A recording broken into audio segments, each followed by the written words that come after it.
Hey amazing parents, it's Dr. Lindsay here with this week's psychology-based parenting tips about whether you are an amazing parent. You may be surprised to find the answer is yes. Have you ever heard me start one of these videos by saying, hello amazing parents, and wondered if you're in the right place? Did you think to yourself, what's that about? Because you've never heard me talk about amazing parenting before? Or maybe you secretly thought to yourself, geez, I'm glad Dr. Lindsay didn't hear how I spoke to my child this morning. Don't worry, you're in the right place. You belong here, you're welcome here. Amazing parenting is not the same as perfect parenting. Nobody's a perfect parent, and nobody should be expected to be perfect. What I do hope you strive for is doing the best you can with the resources you have, and if you don't feel like you have all the resources you need to thrive as a parent, then you seek out more resources. You probably agree with that philosophy, seeing as you're listening to this right now. It's shocking to me that so few people begin their parenting journey with the necessary education and training to feel competent and confident as a parent. I was required to pass a written test and a road test before I was allowed to drive a car, yet I was handed a baby and allowed to take it home.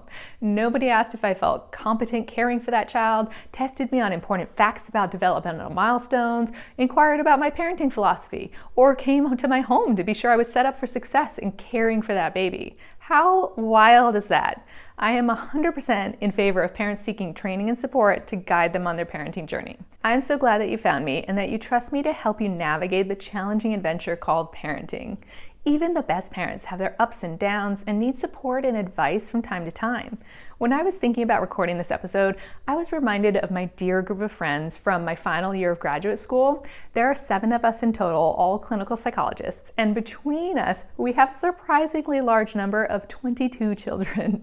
These ladies are all amazing parents. As proof of that, periodically, one of us will begin a text chain seeking advice, input, or reassurance. We all know that parenting is a journey with inevitable ups and downs along the way, and that nobody can successfully navigate it alone. I wish that parents didn't feel so much pressure to do things right all on their own, or find it so difficult to express when they're stressed or frustrated and ask for help. Overall, I do feel like our culture is getting better at seeking advice, but there's still a palpable stigma around asking for parenting guidance. There shouldn't be. How many of your parents actually sat you down and taught you how to be a good parent? Some of you with many siblings or much younger siblings may have had some experience raising young children, whether unwanted or wanted, by helping out with raising young siblings. Some of you may have extensive babysitting experience, but how many parents truly feel prepared to become parents and skilled as a parent from the very beginning? The number is very low. So why is there such a stigma around admitting that you need parenting guidance? I want to turn that stigma around for you today. Try this. Say to yourself, wouldn't I be a bad parent if I didn't try to improve my parenting skills? Shouldn't everyone want to take a parenting course before having a child?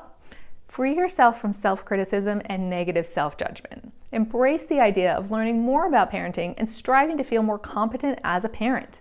Instead of turning off your screen when you worry someone will spot you reading parenting tips on Instagram, share those tips with your circle of friends. Chances are they're experiencing the same challenges and appreciate the advice, as well as cherish your honesty and openness. Guess what? If you can do that, you're an amazing parent.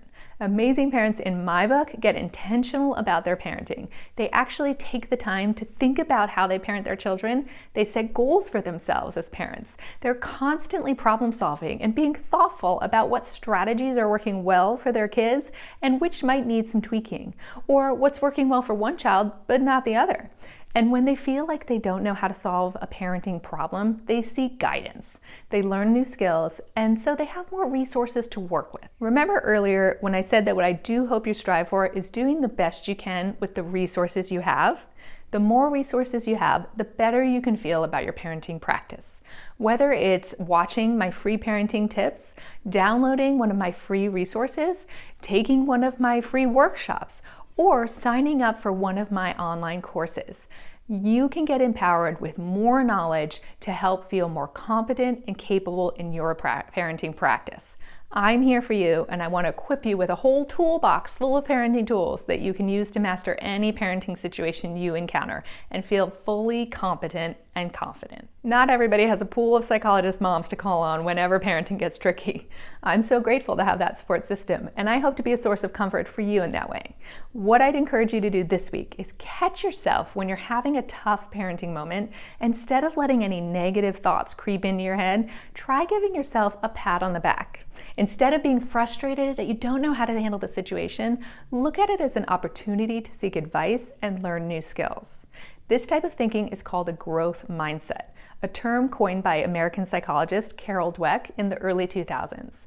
When you recognize that you have the potential to learn new skills and are willing to put a little work into that goal, you fundamentally change your perspective and open yourself up to growing as a parent. You learn to embrace parenting challenges as growth opportunities that will benefit both you and your child. You prime yourself to becoming an amazing parent. This is in contrast to a fixed mindset, where you're more inclined to think of your knowledge as skills that are innate, something that you either have or you don't. You may in turn be less likely to challenge yourself due to fear of failure, and you may be less open to constructive feedback. Shifting to using a growth mindset takes time.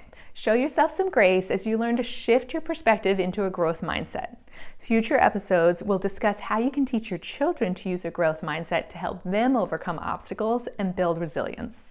For now, think about the challenges that you're currently facing in your parenting practice. Think about whether a shift in your perspective might help you to view them as solvable problems and to help ease your worries while you search for the best solution. Think about whether you have the resources to solve those problems or whether you might need additional guidance. I'd love to hear from you in the comments about any mental shifts that you make when you start actively thinking about having a growth mindset in your parenting practice. Intentional parenting is part of the Check Yourself category in my 5 C's parenting framework. If you're new to the 5 C's, look in the description below this video to find more parenting resources, including a video about the 5 C's parenting framework and a link to sign up for my weekly newsletter to be sure that you never miss any of my new parenting tips.